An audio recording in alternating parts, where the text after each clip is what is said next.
Jim, congratulations. How proud are you of that performance today?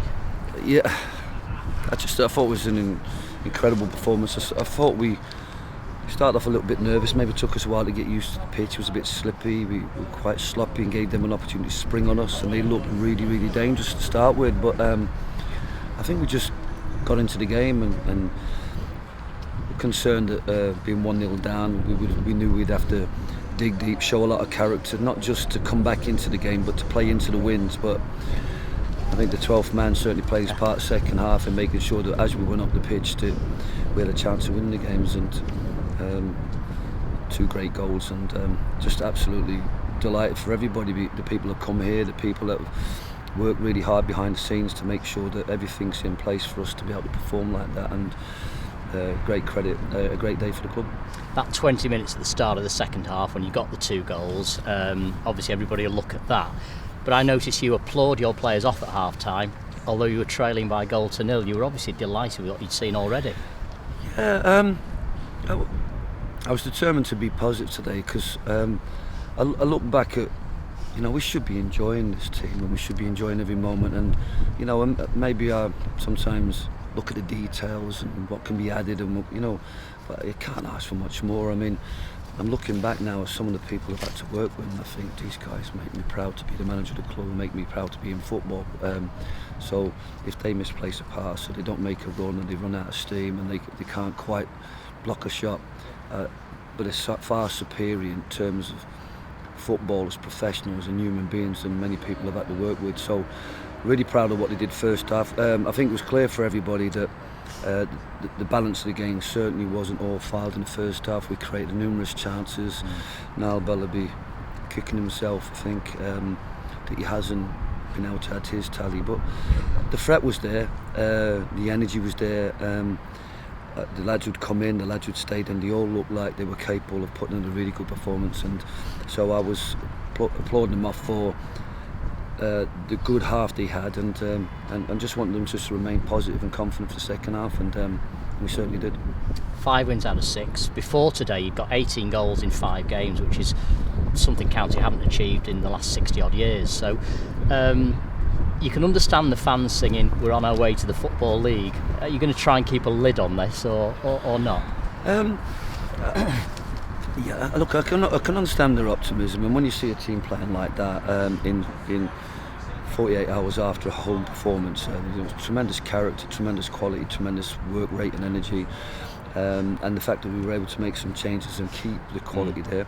Yeah, I think in terms of the staff, the players and the fans, I mean, we should all be confident, but I think it is all really about the investment we make. We've maximised the investment we've made in the group. I trusted in the group from last year that we kept. I think we went through a little bit of lean spell where we needed to keep believing in ourselves and what we were doing, and just add 2 or 3 players. We used a lot of the remaining budget for those players to make sure that we got out of that rut, got into a good run of form. We've got in that good run of form. I'm confident that the remaining 15 or 16 players will see us out the season and achieve the first target, which is safety, the second target, consolidation, the third target, top 10.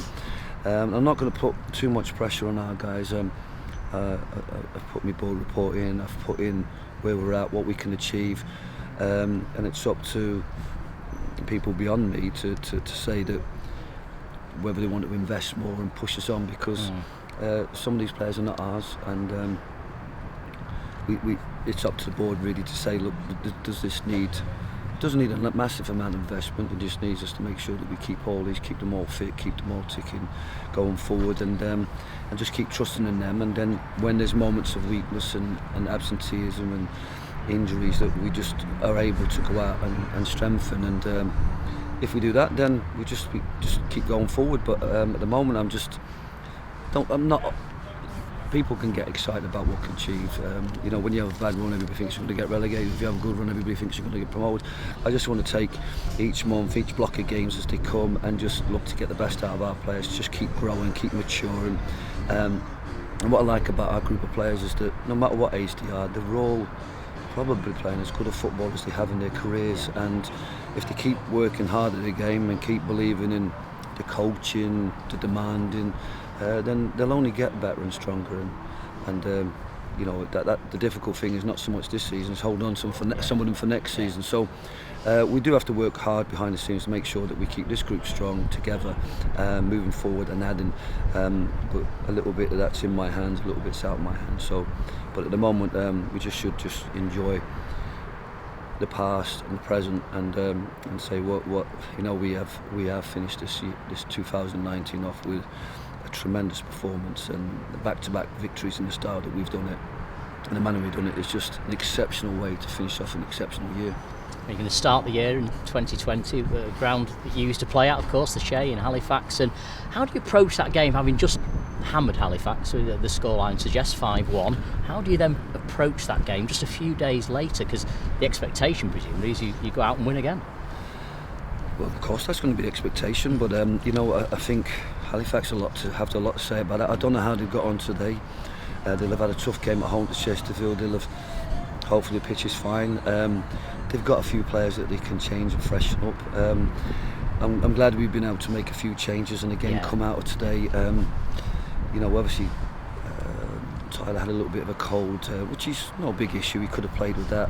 Frank had a bit of a knee issue that we didn't want to use him if we didn't need to.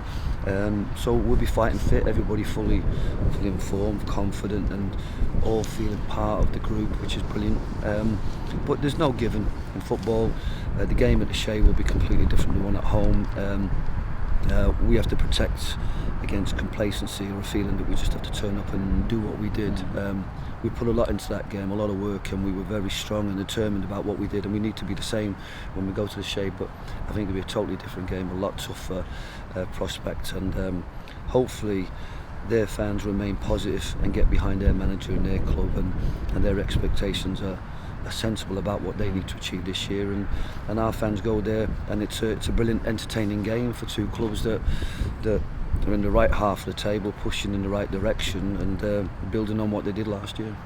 5 wins out of 6. You end the year in the playoffs. Happy New Year, Joe. Thank you very much.